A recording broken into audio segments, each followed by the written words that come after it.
Սա չի նշանակում, որ պետք չի կառուցել ատոմակայան, բայց սա նշանակում է դու, եթե հնարավորություն ունես կառուցել 5 անգամ էժան եւ ստանալ նույն հզորությունը, նույն որակյալ էլեկտրոէներգիան եւ անվտանգ,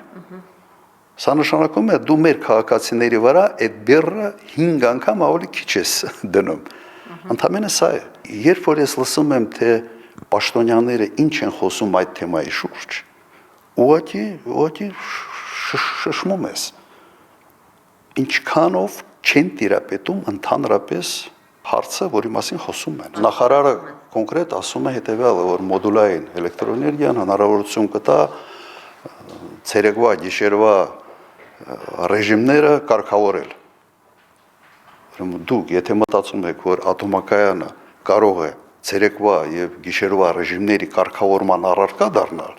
ուրեմն դու պայթեցնելու ես ատոմակայանը, ուղղակի աբսուրդ է։ Օրինակ Հայաստանում այդ ռեժիմների կարգավորման դերը հիդրոն էր կատարում։ Օրինակ Որոտանի հեկը կամ Կասկադը Ռազդանի։ Հիմա սա ուղղակի այբուբեն է։ Մարդիկ խոսում են մի թեմայի մասին, որից ընդհանրապես ոչինչ չեն հասկանում։ Եվ երբ թեման ատոմակայանն է, սա ուղղակի անվտանգային հարց է։